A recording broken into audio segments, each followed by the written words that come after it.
Olá, pessoal, tudo bem? Sejam todos muito bem-vindos. Hoje a gente está com uma pessoa muito especial, que é a Mariana Schlickman, é nossa colaboradora do Steam desde o início. Hoje em dia, a Mariana ela ocupa o cargo de coordenadora de pesquisa do nosso instituto. Ela também é doutora em História, professora da Uniavan e é coordenadora nacional do Grupo de Trabalho de História das Relações Internacionais da AMPU-H, né? Que é a Associação Nacional de História.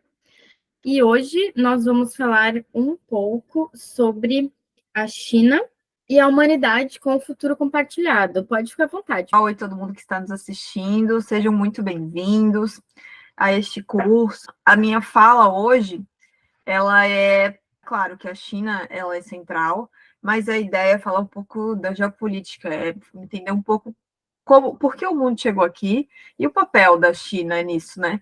Então, a gente tem alguns temas centrais, que são a ideia da multipolaridade, o BRICS, as novas rotas da seda e essa ideia da globalização com as características chinesas. E, enfim, o que é a China hoje, olhando essa perspectiva da geopolítica, né? A gente vive um mundo muito conturbado hoje, né? O conflito da Ucrânia, o conflito de Israel contra civis palestinos, e a gente sabe que tem um potencial nuclear nesses dois lugares, e mais em um terceiro lugar, que daí envolve diretamente a China, que é o Mar do Sul da China, mais especificamente Taiwan. Os Estados Unidos já deixou muito claro nos seus documentos oficiais de Estado que eles enxergam a China enquanto uma ameaça. Eles não têm condições de abertamente declarar a China enquanto um país inimigo. O entrelaçamento comercial dos dois países é muito intenso e complexo, então, no momento, eles são meio codependentes ainda.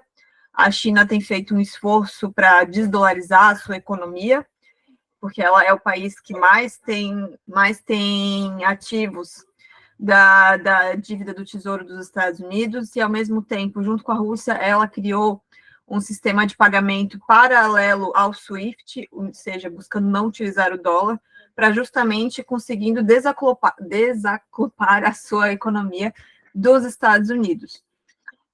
E, bom, e por que os Estados Unidos, então, por que essas tensões todas? Por que mais um potencial de guerra, eu acho que a gente pode pensar? Porque os Estados Unidos veem a China como este inimigo. Porque a China assumiu, né, o posto de maior economia do mundo, por paridade de poder de compra, que eu não sei se vocês sabem, mas o PIB, né, ele pega as riquezas do país, quanto o país tem de riquezas, e divide pelo número de pessoas. Então, nessa divisão, acaba sendo muito injusta, porque a China tem seus bilhões de pessoas, né, comparado aos Estados Unidos.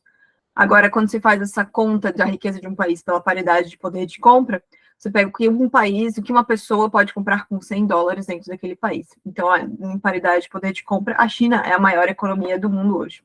E tem tomado o lugar dos Estados Unidos em várias questões importantes. Não só essa questão da economia, mas a questão do desenvolvimento tecnológico. E Taiwan é um ponto sensível justamente porque Taiwan hoje produz quase 80% dos microchips do mundo.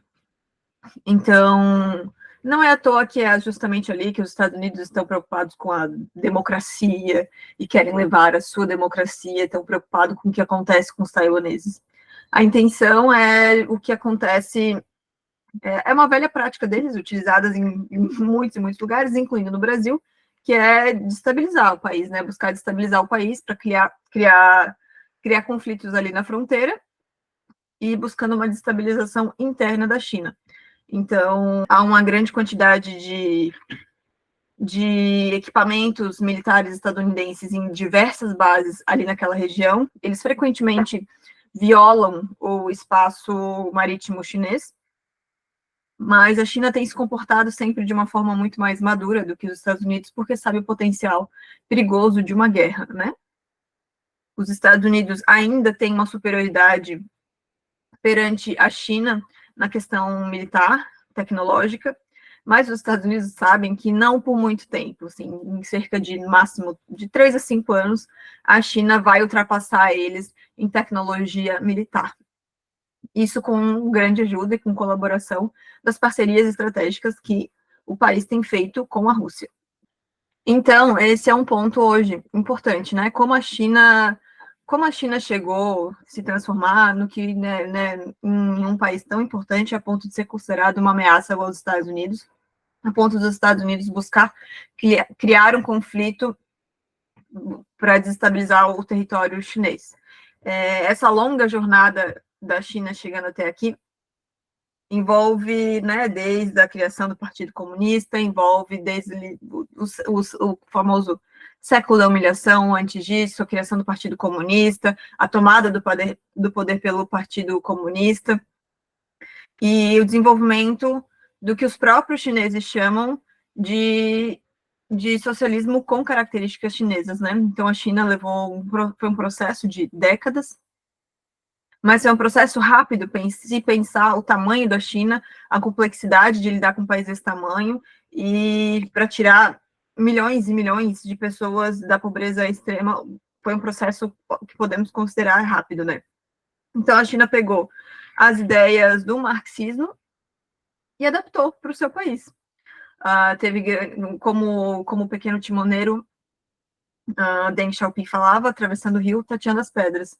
Então, aos poucos, com muita prudência e disciplina, porque isso é parte não só da cultura chinesa, mas também isso é muito arraigado dentro do Partido Comunista da China, com muito cuidado, com muita disciplina, o país foi tomando posições, foi refazendo a sua economia até chegar no que é hoje. Ao mesmo tempo, a China viu que sozinha ela não daria conta do crescimento que ela almeja. Então, foram criados pelos chineses duas associações, dois organismos muito importantes, que é a ASEAN, na realidade tem mais, né? A Organização de Cooperação de Xangai, vamos colocar três, então, a Organização de Cooperação de Xangai, a ASEAN, e o BRI, que são as Novas Rotas da Seda. Então, a partir de 2014, principalmente com as Novas Rotas da Seda, a China começou a investir em outros países para o desenvolvimento de uma grande infraestrutura tecnológica e principalmente de o que eles chamam de transporte modal. Então, envolvendo construção de portos, aeroportos, estradas e tudo que fosse e ainda é necessário para criar a interconectividade entre os países e entre e essas rotas para os produtos chineses. Então, essa é a ideia das novas rotas da seda, criando novas rotas para o desenvolvimento da China e dos seus países parceiros. Claro que é um caminho que a China é um caminho tortuoso, né? Como também é um caminho muito único. A China teve seus erros e seus acertos. As negociações com os primeiros países das novas rotas da seda são consideradas mais agressivas, assim. Mas aos poucos a ideia da perspectiva de ganha-ganha, ou seja, né, os dois lados ganham, foi tomando forma. E hoje os países, eles sabem negociar com a China, que sabem negociar com a China, conseguem condições muito interessantes, principalmente como transferência de tecnologia. Porque quando a gente pensa em acordos comerciais com outros países, isso é algo que não existe, né? Então, a gente tem Novas Rotas da Seda, a gente tem a ASEAN, a gente tem a Organização de Cooperação de Xangai, que reúne diversos países do continente asiático e do continente africano, ou seja, países que não fazem parte do eixo que a gente considera ocidental, o que se chama a minoria global, né? Eles são a maioria global, e com esses países buscando essa ideia de vamos crescer juntos, né, na medida do possível, porque também não podemos dourar a pílula e dizer, né, que são todos os irmãos, não. Mas há um pragmatismo muito grande, então, assim, questões que são talvez espinhosas são deixadas de lado em nome de fazer negócios que sejam lucrativos para ambos. Junto com isso, a gente foi vendo a ideia da multipolaridade nascendo e crescendo. e fortalecendo ainda mais a China enquanto país e a China também enquanto uma liderança do mundo atual. Todo mundo estudou na escola, né, que o mundo depois da Segunda Guerra Mundial, ele se transformou em um mundo bipolar com dois grandes polos, exercendo sua influência no planeta, os Estados Unidos e a União Soviética. Com o fim da União Soviética, os Estados Unidos eles transformam num grande poder hegemônico sobre o mundo e ditam as regras do jogo, né? Então, eles invadem o país que eles querem sem autorização do Conselho de Segurança da ONU. Enfim, eles violam normas as leis de guerra, eles roubam o petróleo alheio, eles roubam, né, durante a pandemia, roubaram navios de insumos brasileiros, eles fazem o que querem hoje, se dão esse direito, por serem uma potência em que não havia comparação. Não havia comparação tanto militar quanto econômica, porque eles aprenderam a usar o dólar enquanto uma arma também. Então, às vezes é mais fácil você aplicar sanções econômicas de um país do que como eles fazem com Cuba até hoje, como eles fazem com a Venezuela, do que entrar em um conflito armado. Então, com esses dois grandes poderes, militar e econômico, eles exerceram o domínio no mundo nos últimos 20 anos.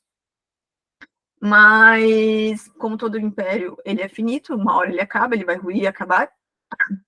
A gente vê o império estadunidense dando claros sinais de enfraquecimento, e ao mesmo tempo que surge essa outra possibilidade, que é a ideia da multipolaridade, que são vários países exercendo o poder.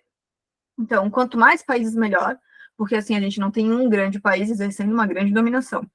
Então, a gente tem hoje, principalmente Rússia e China, como grandes líderes do que a gente chama dessa maioria global. A Rússia exercendo um grande poder militar, que, né, o conflito na Ucrânia, a soberania bélica deles no conflito demonstra isso, e a China um grande poder econômico. Ela é o maior parceiro comercial de a maior parte dos países do mundo, incluindo o Brasil, e com a criação desse sistema de pagamento às margens do SWIFT e do dólar, isso faz com que os termos de negociação se diferenciem muito do que vem acontecendo até hoje. Então, a gente tem potências regionais. A Turquia se transforma em uma potência regional também, e o Brasil tem um grande potencial para ser aqui um líder, né? O Brasil, pelo seu tamanho e sua relação com os seus países vizinhos, ele é naturalmente um país líder do Mercosul e da América do Sul. Porém, a gente não sabe utilizar bem esse nosso poder, né? Então, mas o Brasil, por estar no BRICS hoje, e por ter fundado os BRICS, por ser um dos pioneiros dos BRICS, isso nos coloca numa posição muito interessante de ser também uma potência regional, de exercer um poder, de exercer um equilíbrio, de ser um país que resolva conflitos, que seja chamado naturalmente para ajudar a solucionar questões, né? A ideia da multipolaridade é defendida pela Rússia e pela China há muito tempo, e no dia 4 de fevereiro de 2022, na abertura dos Jogos Olímpicos da China, eles lançaram um conjunto, uma declaração de um documento interessantíssimo, que eles falam sobre essa ideia e do que se espera, quais são os planos deles para o mundo. Então, eles falam da ideia de fortalecer a ONU enquanto um órgão resolutor de conflitos, e que as regras ditadas ali sejam seguidas, porque o que a gente tem hoje as regras existem, mas elas existem para os inimigos, né? Para os amigos, elas são bem flexíveis e, né, podem mudar a qualquer momento. Então, a ONU como um sistema central para resolver conflitos e ditar as regras, e que essas regras sejam justas para todos, e a ideia de sempre se manter uma relação de cooperação e de ganha-ganha na relação entre países, a ideia de que o espaço é um lugar que deve ser livre, o espaço sideral, né? Que ele é um lugar que deve ser livre e que não se deve buscar o belicismo espacial, que essa é uma questão que tem surgido vira e mexe, né, de explorar o espaço, e explorar o espaço enquanto já é um espaço para um lugar de guerra. Então, e eles defendem a soberania dos países, né? Que cada país deve ser respeitada a soberania interna, e que os conflitos internos sejam resolvidos pela própria população, né? Não cabe a um país estrangeiro ditar as regras dentro de uma outra nação, dizer o que deve ser feito ou não, de acordo com os parâmetros culturais, né, de outra nação, não a delas mesmas. Então, a ideia de soberania, ela é extremamente respeitada. E, bom, esses são alguns dos pilares fundamentais, então, da multipolaridade. E ajuda a explicar um pouquinho porque a China chegou até aqui, né? Então, essa criação e participação desses órgãos importantes de comércio, de infraestrutura, BRICS, Novas Rotas da Seda, a ASEAN e a Organização de Cooperação de Xangai. Essa ideia são pontos fundamentais para entender esse socialismo com características chinesas, criadas pelos chineses, adaptada do marxismo original para a realidade daquele país.